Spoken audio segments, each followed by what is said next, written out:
Hello, everyone. Welcome to 2024 predictions from Salesforce Marketing Champions. So this is the first time that we've run one of our events to span the whole or corners of the world, really. So earlier today, we had a session that involved marketing champions from APAC, India, Middle East, Europe, and now we're turning it to the other side of the world. So today we're going to be covering what's top of mind this year for Marketing Cloud and account engagement users, and also Data Cloud and AI. And I'm sure many other predictions will come up as well in conversation. So I'm thrilled to be joined by a group of fabulous marketing champions who you'll meet in a second. But we just really appreciate them giving their time today, and also appreciate you for joining as well. This session is recorded. It will be available on our YouTube channel afterwards. Please, interact in the comments, ask questions. We'll try answer them as we go, but we've got time at the end as well to address any other questions that don't go answered through the session. So yeah, looking forward to seeing where everyone's dialing in from. So let's get started. So I'm Lucy Maslon. I'm the Operations Director at Salesforce Ben. I'm also founder of The Drip, which is it used to be a separate site, but now it's part of Salesforce Ben Marketing. I was formerly a product consultant, and yeah, I'll hand over to Zoe. Hi, I'm Zoe Fisher. I'm the principal consultant on the Marketing Cloud side at Nebula Consulting, who are a Salesforce partner. I'm also the user group leader for B2B marketers in London. So we meet on the last Tuesday of every month, and always happy to have more people in the community. And in terms of tools and products that I use and have experience with, I use Salesforce, account engagement, Data Cloud, and analytics, and that's me. Happy to be here. Thanks, Lucy. No problem. Hey, Tom.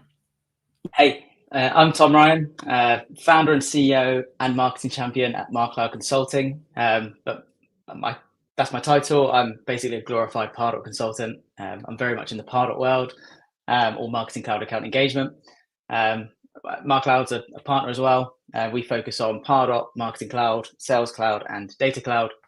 And that is me. Yes, apologies. I did slip up and call it Pardot a couple of minutes ago, but yeah, back when I was consulting, it was Pardot. I'm sure we're all getting used to the new name now. All right. Do we have Gilda, Brandon, and Marcus?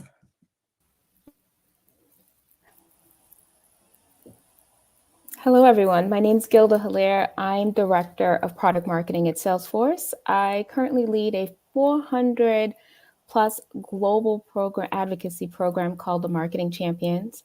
And I also lead various how-to programs, which makes learning soft skills and hard skills accessible to everyone. I've been in the marketing industry for over 20 years, really focused on implementation, migration, as well as various other marketing stuff. You could just call me a unicorn. Brandon? Awesome. My name is Brandon Walton. Thank you, Lucy. Thank you, Gilda. My name is Brandon Walton. Similar to Tom, I run a consulting firm. We are a Salesforce partner here in the U.S. Myself based out of Seattle, Washington.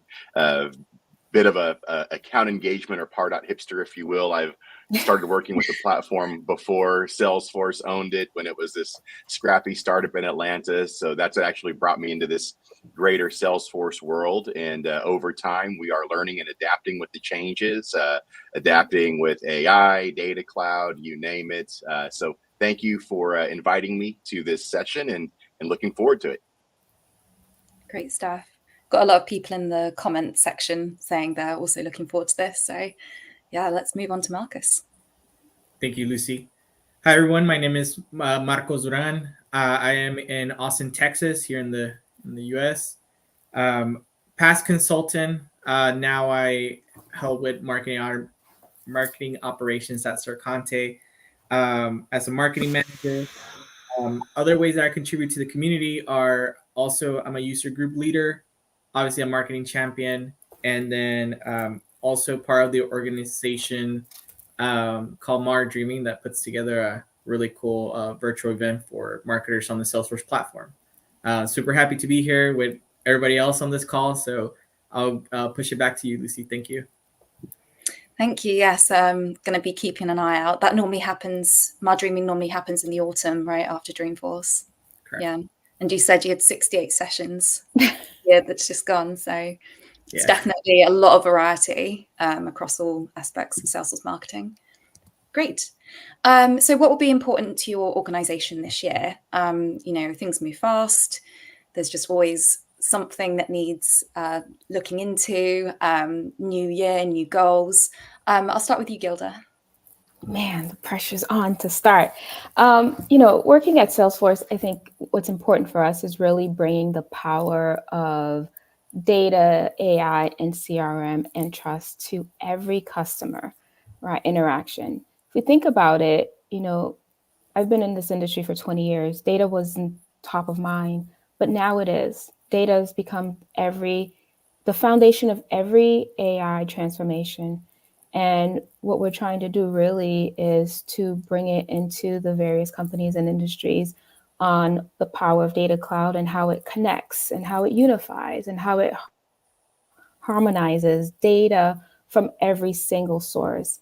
We'll also focus on the AI models, right? And how it can reason over the spectrum of various enterprise data and where it could generate more trust and precise output right into the flow of work. So really, that's our focus for this year. I mean, amongst other things, but that's where we're really pivoting and really driving the messaging around. Lovely. Thank you. I mean, just earlier we were on a webinar about list hygiene. So it's not only the big new things, it's also the, ongoing things that have always been challenging, right? Mm-hmm. All right, Brandon.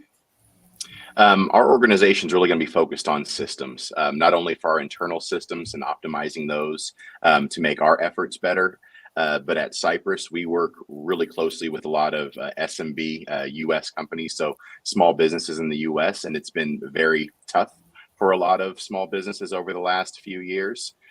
So for our clients and for us as well, making sure that we're getting the most out of everything that we're using. So along the lines of what Gilda was saying around data harmonization, it's so important so we can make sure that we're getting the absolute best value out of everything that we're investing in. So we are invested in Data Cloud, we are invested in AI, and we are invested in learning ways that we can deploy this for not only enterprise, but again, where our market segment really is focused is those smaller businesses that still want to have access to this stuff and don't really know how. So that's a big focus for us, is making these new, great, fantastic tools accessible to the smaller companies that may think that they can't afford it or that it's not available to them. Absolutely. You're like the connector then between companies that are like, we have to get onto AI and, the actual technology. Great stuff. Thank you. Marcus? Yeah, we similar to what Brandon just shared. I think we have three kind of like pillars that not only we're looking at for ourselves as an organization at Content, but also as a consulting agency as well for our customers. A lot of customers see AI and all the evolution that this has come up, not just within the Salesforce ecosystem, but just like across like the internet. And a lot of them are like hesitant because they find it scary to use AI, or like their data isn't there. So for us, kind of like three of our focuses this year is going to be for us and for our customers, data strategy. What does it really mean to have list hygiene? What does it mean to consolidate your systems and like for them to speak the same language? What things like from a consultant perspective that you've looked at, like, are your fields matching? Do you have the same drop down fields? Like, are your integrations doing those things? So I think that's becoming more and more important. And also kind of like calculating the cost of not having all those tools align and having just bad data. in your system. In addition to that, AI was the talk of the town all last year. It's not going to go away. So after we formalize a good data strategy and we help our customers kind of clean up their data, where we can take it. And one of the things with this upcoming release on the Salesforce cycle that we're excited about is being able to bring like the Einstein assistant to account engagement users, and for the engagement users that have had parts of it or have seen some of it within Content Builder, and how we can build more robust campaigns that are more personalized, but also just more are brought to market quicker because of this advancements. And then lastly, like impact.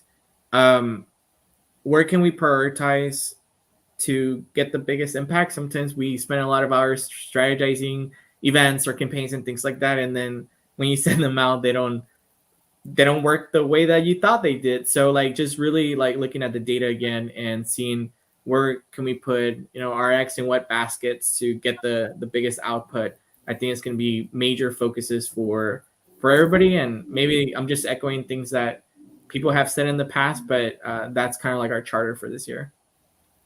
Absolutely. All right. Thank you. Tom, what's going on at MarCloud?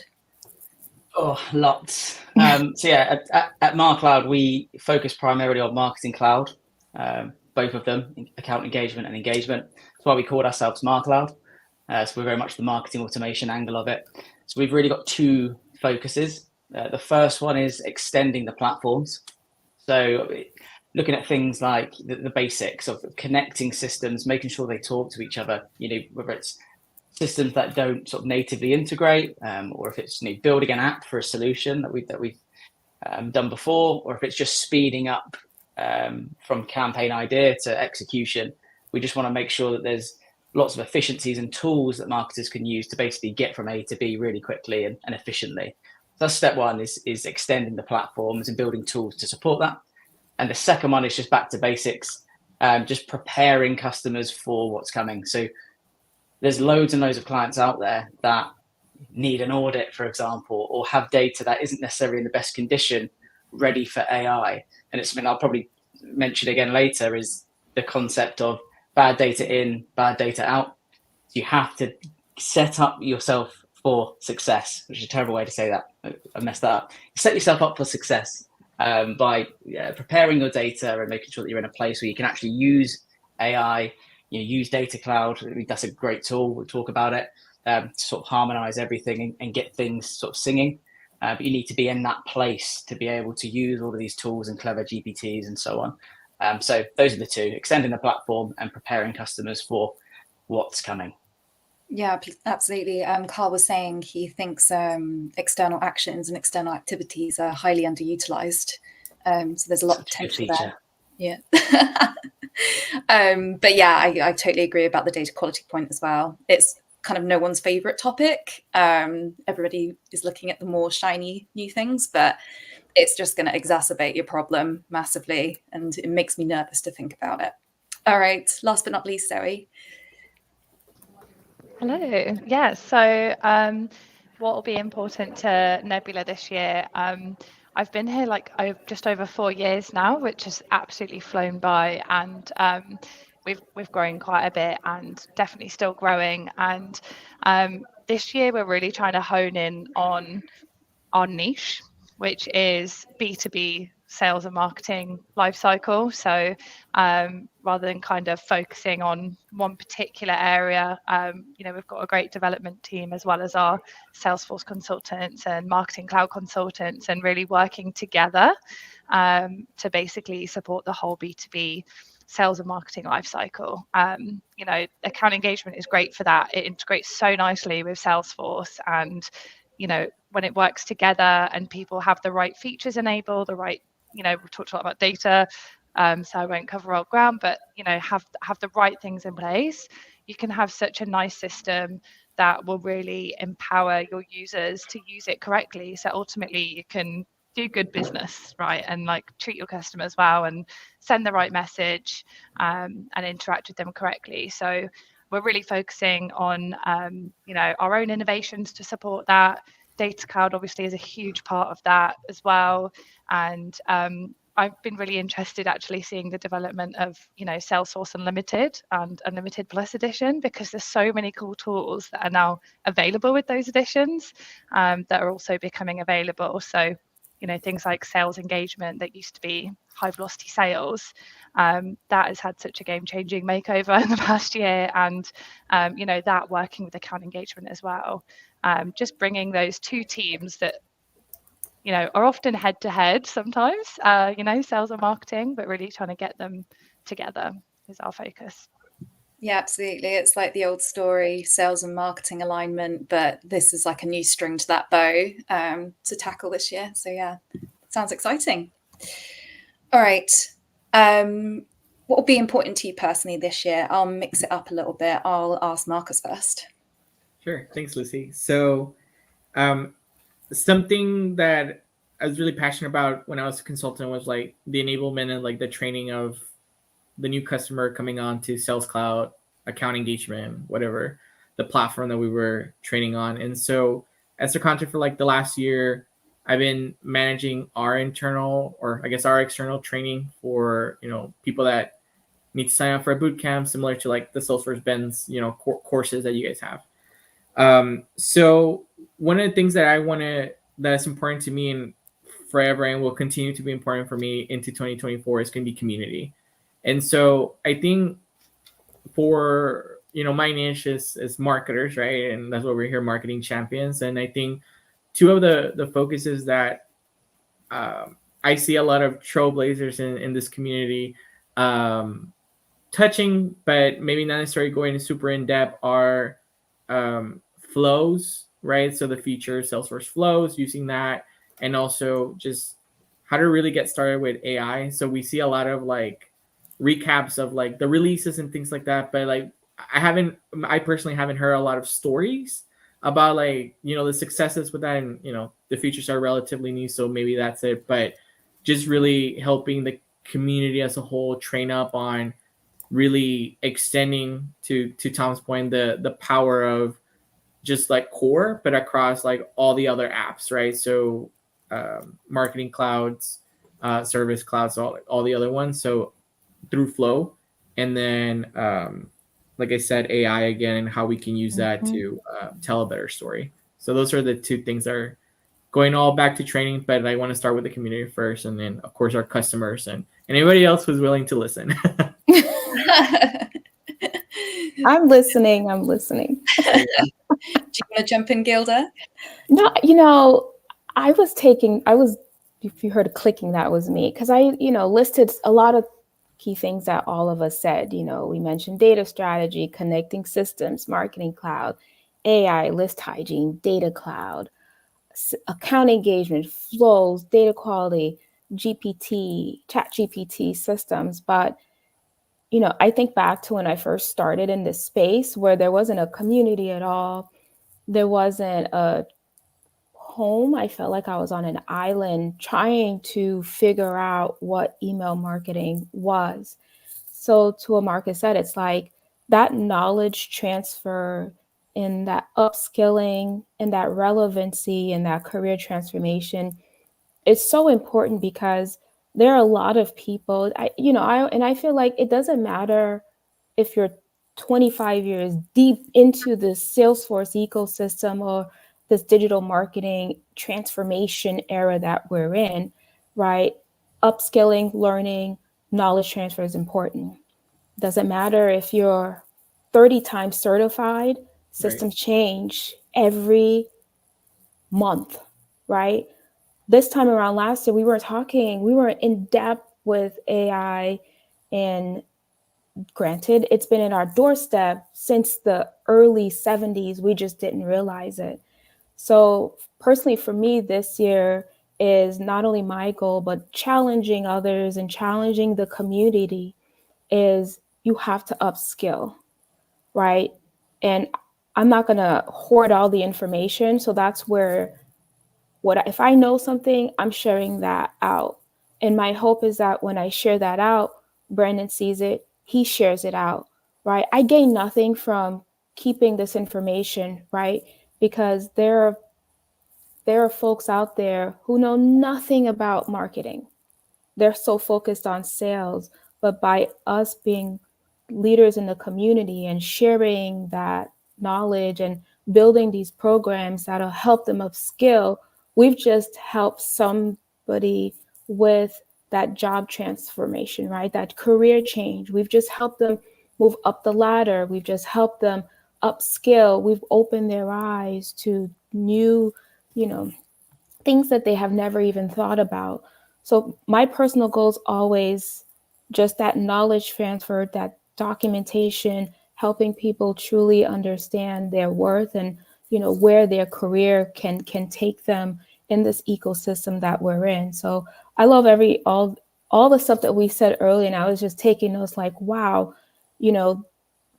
we're at a point where we can make a difference in this ecosystem by sharing all this knowledge that we all have and helping others with upskilling so that they become the experts in list hygiene and data quality and marketing cloud account engagement, and to your point, and flows and chat GPT, because there are people who don't even know what terminology, what those mean, right? What these acronym means, and they're probably Googling it now. So I think it's up to us to constantly share that knowledge outward and not hone it in.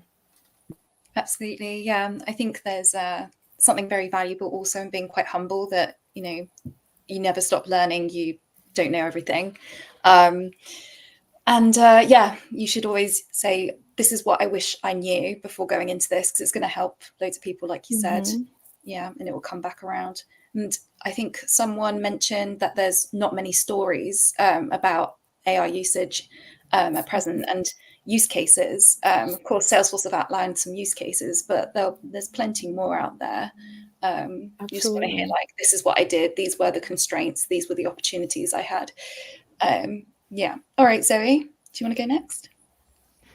Yeah, I'd actually love to follow that, because important to me personally this year, outside of work, I'm doing something really different that I've wanted to do for years, which is learn piano.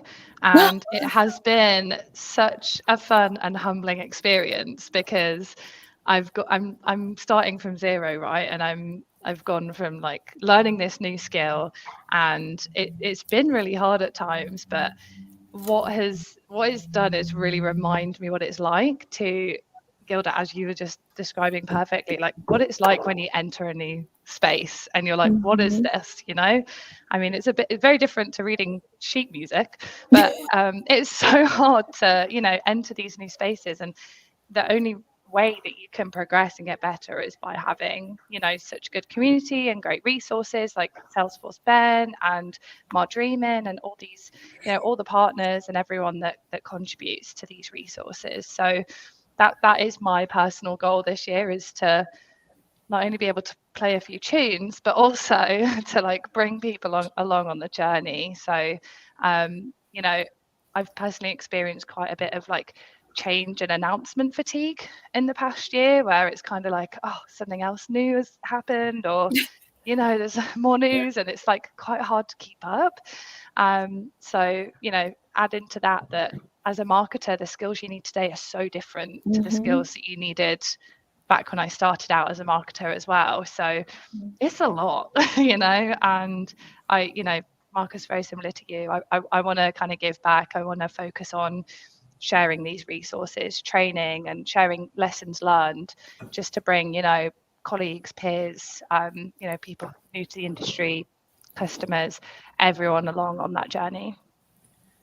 I want to jump in here real quick. Sorry, just like 2 sentences. Like, so you brought up something like the fatigue, right? Especially consultants. Yes.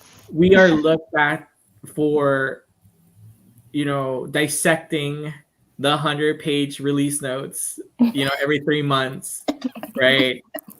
And people look to us to see, like, what could I be doing better? Is there anything that I need to consider for security? Like all these things. So I think something that my personal life that I have told my immediate team that I'm going to be doing is, I'll take the words from a coworker, giving myself grace to like not have to be on 24/7 to know every single little thing. And honestly, leaning on Salesforce Ben, with Scott, Mhm. Nebula, Mark Cloud Mhm. for reports and kind of being able to see the digest it myself in a, later. And I think I think something that I noticed during the pandemic, especially as people were leaving the office and going, off site, was that we turn into like this 24/7 people, and especially, marketers, we dissect advertising, we see videos, we see podcasts, TikToks, whatever. I just can't turn that off. And I think just going with your message, kudos to you for recognizing that and finding something to channel that energy into. Like for me, that hobby that started with the pandemic that I never thought I was going to do is like plant collection and like learning that. And I found a community in that here locally in Austin and all that stuff. So kudos to you for like identifying that, finding a way to channel like passion that you obviously have, but just finding a different way and like just 100% being okay with that you don't have to be on 24/7. So I'll shut up now, but like that was something really important that thank you. I appreciate that. Yeah, kudos to you for doing that. Yeah, that was great. Thanks, Brandon. 2 sentences. 2 very, very long sentences. Joking. Only messing around with you. All right, let's move on. So Tom, how have you started working with Data Cloud? And are you planning to enable your users and clients with technology? Yes, very quickly. I know how Zoe feels because I'm learning Greek, so I'm in the same place, completely at the beginning. But yeah. So have we started working with Data Cloud? Yes, we have. So obviously we've been quite proactive in speaking to clients about clients that we feel it would be a good fit for, and sort of talking to them about using the free license. So just seeing what we can do with that free sort of version of Data Cloud. So we've had one proof of concept, which was amazing for a global events company. Obviously got to a point where we could show what it can do to an extent before talking about full licensing and that type of thing. But again, it goes back to creating that proof of concept to see if it will work, finding the holes and the gaps, and then going backwards and then fixing things, because naturally things come up, especially when you're dealing with, in this example, millions of data. There is a global events company. You can imagine the amount of people that go to events, and they cover a wide range of countries. So to be able to actually come up with that concept and then say, here's how you could use it, and for the client to say, yes, I see value in this, is really cool, because it just shows how bringing data together, manipulating it in such a way. Obviously, we're the technical people, we can do all the behind the scenes stuff. And then giving a client, a translated document that says this means this is how we've done things, this is everything brought into one place, single view of the customer, that kind of approach. You can really start to convey the power of Salesforce. In that example, it's no longer a demo that they've seen on YouTube or something they've seen at World Tour. It's actually a real tangible, applicable concept that's relevant to them, because we built it specifically for them. And that's where us consultants are so important, because we tailor everything specifically to their needs with documentation, the key point, which allows them to sort of thrive and move forward with relevant tools when it's right for them. Obviously, once you've done all the groundwork. So yeah, we have started working with Data Cloud, and it's been a fun process. Nice. And has that implementation finished, or is it still ongoing? Yeah, it's conversations with Salesforce now talking about licensing. So they're at the pricing stage for the full kind of package, if that makes sense. Yeah. No, this is the second time I admitted this today. So I enabled Data Cloud to do a tutorial on enabling Data Cloud. And I sat there and I was like, now what? I was like, I don't actually, I am going to build a CDP actually, or some data warehouse, probably using Data Cloud to funnel that through Salesforce. But yeah, you really do need to have your use cases. And to your point, consultants are so important, because, they've obviously had conversations with the people. So yeah, good stuff. Zoe, do you want to add anything? That wasn't. Go on. That wasn't. Oh, sorry, Zoe. That wasn't me personally working on that. We've got Anton, who's got a PhD in computer science, so he's basically led that project, and I will take no credit for it because it's very advanced. Yeah, but you must have been involved in the proof of concept, so. All right, Zoe, what about you? Yeah, so I did have the opportunity to be on the partner enablement course last summer, which was so good with Arvind, who's great, and got my certification back in October. And at Nebula, we're actually using Data Cloud with our Sales Cloud and account engagement. So I guess my first customer of implementing this was Nebula, which was quite nice to do it in that way.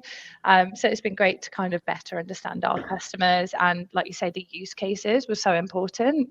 With the free SKU of Data Cloud, you kind of have these two main use cases that Salesforce has recommended. They're not the only ones you can do, but it's really important to start off that project with a lot of the use case gathering and like what you want the end result to be, because like you say, Lucy, you can just kind of turn it on and be like, so what do I do now? I need to go back and ingest more data and then map that. So it's kind of like start at the end and then go back to the beginning. So completely get you there.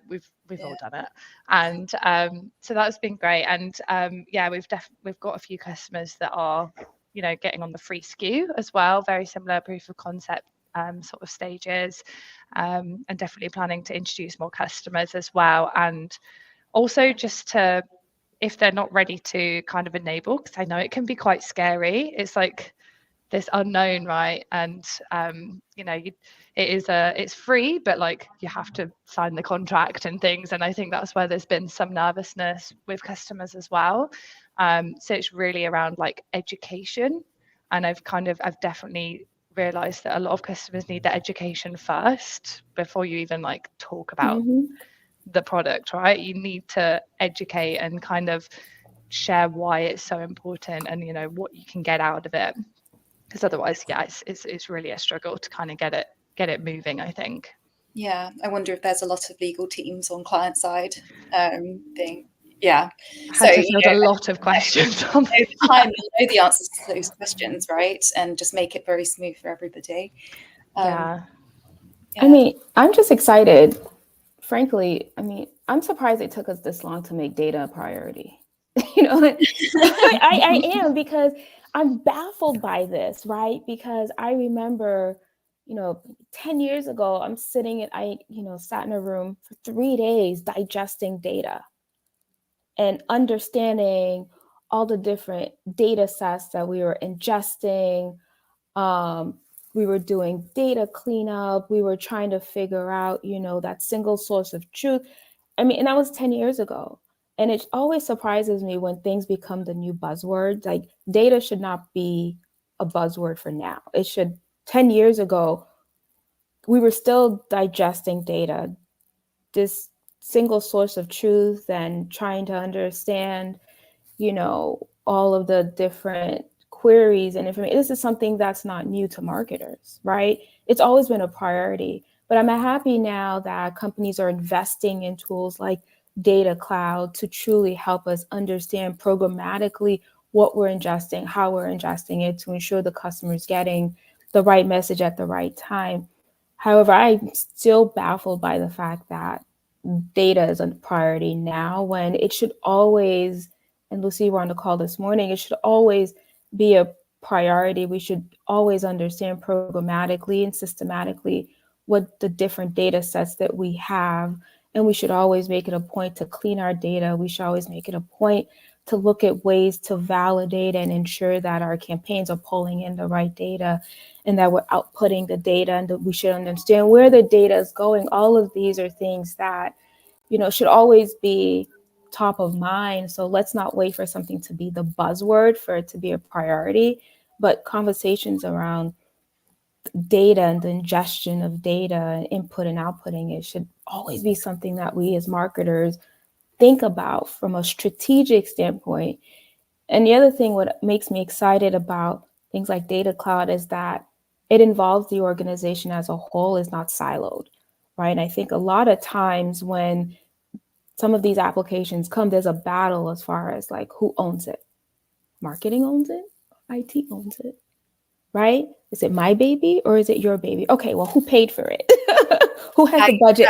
Yes, absolutely. I totally agree with that, because as Right? we almost got a head start with CDPs because it was always a marketing tool. Yeah, Now it's kind of expanded that's right. to be less of the CMO's concern, but Right. more of the CIO's concern, right? Correct. It's a holistic, it's all of our concerns, right? It's not siloed to one organization. So, for me, have you started working Data Cloud? Yes. And it's really the knowledge sharing and making sure we're all educated on the importance of not only Data Cloud, but the strategy behind why this is business critical for your organization and why it should continue to be top of mind. Yeah, absolutely. I know that Salesforce, Data Cloud obviously evolved over many years, and Salesforce have put a lot of thought into Data Cloud. So it's a very, I'd say, competitive advantage for anybody who is a Salesforce customer to use it. Great. So now we can move on to AI, AI tools, marketing related. Obviously, they don't have to be particularly, they don't have to be, what am I trying to say? The actual tools embedded in Salesforce. There's so many tools popping up everywhere. For us at SFB, we wanted to make sure that we were not only, not reinventing the wheel. So we have a working group that every week we bring, okay, I found this AI tool. It was good for this. It wasn't good for that. Most of our use cases are around content. So yeah, just curious if anybody wants to jump in and go first. Maybe Marcus.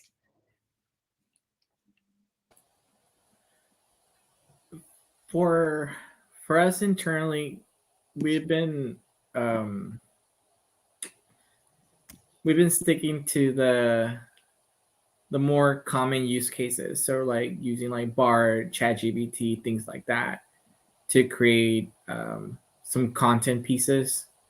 I think where we are excited to be going to in 2024 is using Einstein GPT and like the assistant or the pilot, so many different names, like to be able to like enable our customers to like build their own flows and like see where that takes us. I think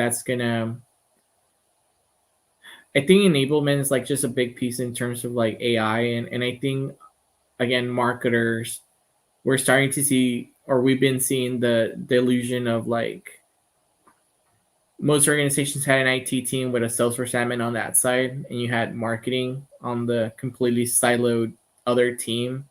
And over the last couple of years, we started kind of like bridging that gap where like a marketer has to be able to translate business requirements to like talk to IT properly, not just tell them this is what I want it to happen. So I think like as this line is blurring up more and more, I think marketers are going to need to be aware of obviously this AI tools, but also like how they can actually use them. And I see that like generation of campaigns and the generation of things like processes on Salesforce, flow being one of the main things. So that's where we're exciting for this to take. But right now, I don't think we have any big projects that are like creating sequences or like doing any masterful things with it that it's like super revolutionary. And I think like a lot of our customers, like even if we had that, it'll be a nice art of the possible type situation. I don't think they would be necessarily ready. Not all organizations mature the same way. So I think for a lot of them, AI is still like a buzzword that they're not really ready to embark. Yeah, or one that the C-suite is going, right, what's the plan with AI? And you're like, yeah, they're worried about like what has worked, right? Because there's history. Yeah. Brandon, what about you? So as a consulting firm, AI is something that's been important for us from the beginning. It's something that we've realized right away. It was something that we had to be aware of, particularly the Salesforce tool. So the first thing that we did was learn about and implement as much of the Einstein features as possible, from behavior scoring, campaign insights. We've been using those for quite some time, just because as a consulting firm, it's important for us to know these things so we can help others who are looking to demystify those. We've also, like Tom was saying earlier on, we've created some bridges, some tools that started out internally. One of ours is our reply intelligence tool that allows marketers to automate processes based off of replies from those from those emails that they send out. Reply intelligence. So that's something that we've enabled for ourselves currently for enterprise customers, and we're working on versions of that are smaller, digestible chunks for the smaller businesses. A big part of what we're seeing in the AI space is for smaller businesses, they don't know where it fits, kind of echoing what the rest of the group has been saying around there. So we've definitely embraced AI. I think as a small firm, it's easier for us because we embrace technology and we don't have a lot of those limitations because we're very much a technology first organization. But yeah, definitely embracing AI and always looking for ways to just make it more accessible and more useful for folks in the community. Yeah, I think for us, being, a media company, right, a content organization, we can use AI, but we're also having to do our own research because other people will be using it. So we need to be very aware of what these tools are capable of doing and identifying what's human generated and what's not. So Tom, question for you. Did a human generate your background, or was that AI? That was all me. That was a human-generated background. I can It's touch actually it. real. It's real, yeah. So I mean, in terms of MarCloud, I can touch on internal versus external in a second, but I think one common tool that's potentially underutilized and it's available now is the Einstein send time optimization. Well, a lot of words. Key thing there is, I mean, a lot of marketers, what they'll do is they'll say, they'll put all this effort into creating the collateral, creating the content, making sure it works in dark mode, pulling the list, and they'll go, right, what's the best time to send it? Okay, we want to make sure we hit, it's some of our clients' examples, the UK and US. So they'll choose some time in the afternoon, 2, 3, 4, where you have this feature that can actually kind of work out the best time for you. It's providing you have enough data. The concept still applies: bad data in, bad data out. Or if you don't have enough data for it to work it out, if the pool is very small, AI is not going to work for you.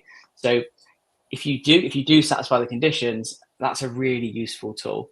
And we've used that quite a few times with our own sort of newsletter and saw better results for it, even though our data set is quite small. So we've gone back to going manual, but we saw some improvements.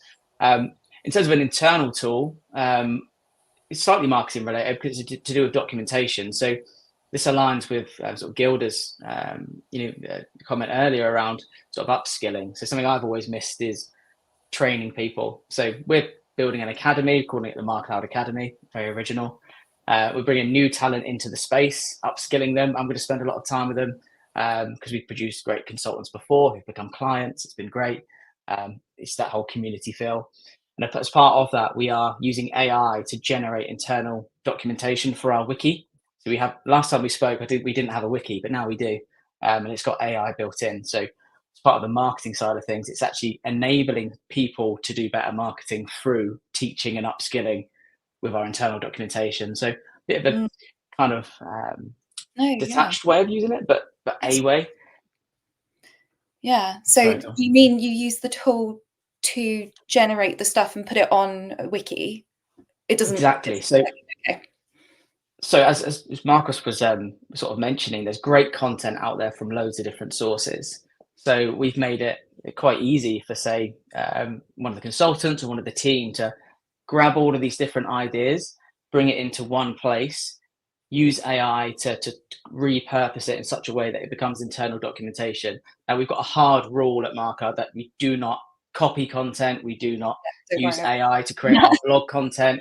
That is just a big no-no. But internal documentation, structuring ideas and showing people how to do something, that is, quite useful. So we're building out that library. So that's the internal, but then the external goes back to our original principle, original goal, which is to prepare people for the future. So we want people to be in a place where they can use Marketing GPT. So using, the tools that are coming with creating segments, creating landing pages, creating email templates, all with prompts. you need good data in the system to be able to actually harness that. So we want to sort of get clients to a place where we can say, look, that's what's coming. We need to audit the account, fix things up, make sure everything's in place, so that when you do want to use these tools, it isn't just a shiny thing. It then becomes useful. And the idea then would be to use AI for clients, get them 80% of the way there, and then have a framework that we work to, because we want to make sure that there's still human interaction on the content, because otherwise sort of everyone's content would just be the same. We still need that layer of human interaction on the top to basically approve, amend, customize, and personalize. Yeah, absolutely. And you may have heard of Neil Patel, the famous marketer. He's been doing quite a lot of kind of like analysis research. Well, not him, but his team, maybe him as well. So they basically generated human content on a topic, and then a AI generated one, and they had like a few different topics. One was with Bard and one was with ChatGPT, as well as the human, and people still prefer the human, and they could tell which was which was quite interesting to see the breakdown. But still, there was a small, I think it was about 10% of people preferred the AI generated one. It would be interesting if they revisit that and say, yeah, and just compare the different, if that proportion has shifted towards away from human generated content. I don't think it will, but that's there's other uses there. I mean, even in global companies, it might be a prompt that is, tell me typically what influencers within this size company, within this industry, are typically interested in. And it might come up with data from Pardot, for example, with scoring categories or something. It would say typically they are interested in this type of content, therefore create content around this theme. And then the marketer, the legwork is done. You now need to create content around this theme.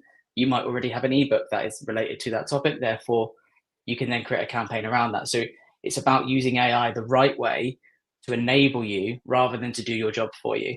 Not saying that's people's intention, but AI, in my opinion, will never take people's jobs in this context, because you just need that human element to writing an email, writing content, and having that kind of subjective overlay on what's being produced.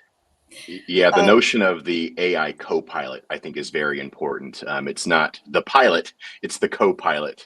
So you could use for giving ideas, brainstorming sessions. I think that's where when you're looking at the GPT side of things, it's really beneficial. I agree.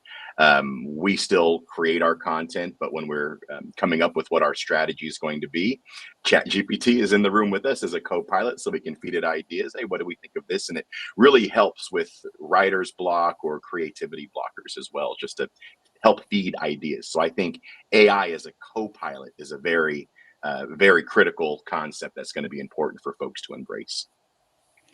Yeah, thinking about it, I haven't been using AI that much this week, so that's a good reminder to get back onto it. All right, great. So we just have a couple of questions.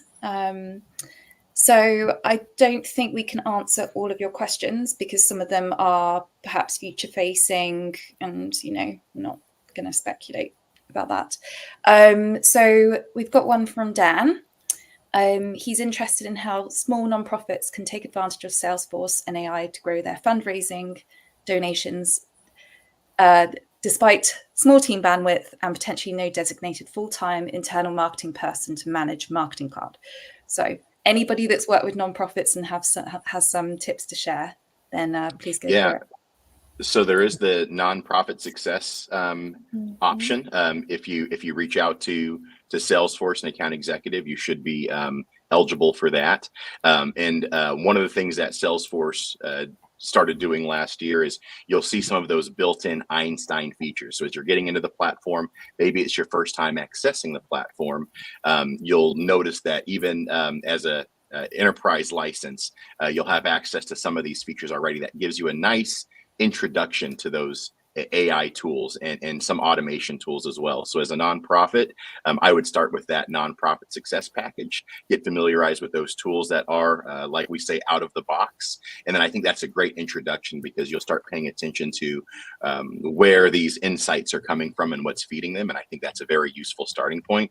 And then you get down the rabbit hole like the rest of us, and get in the world of LLMs and customizing things. But I think that nonprofit success package, if you haven't started already, is a great place for nonprofits to get started. Fabulous. Anybody else want to say anything on nonprofits? I think a lot of what we've been talking about anyway, maximizing the investment, Brandon, it's not just for it's not just for large enterprises, it's accessible for everybody. It's a very democratized new technology, actually. All right. Another question.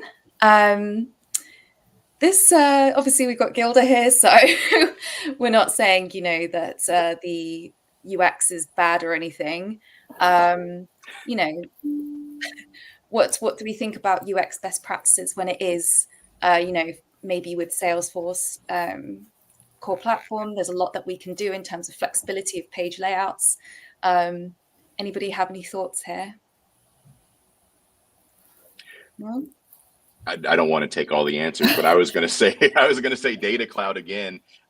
Data Cloud, one of the things that we've rolled out internally relatively recently is the segments and activations. That's a really nice plugin that kind of bridges a lot of gaps for us. So I think for folks who, whether you're on using Marketing Cloud Engagement or Account Engagement, formerly ExactTarget Pardot, Data Cloud is a nice connector for those tools. So if you're looking for ways to take things to the next level, I would really take a look at Data Cloud.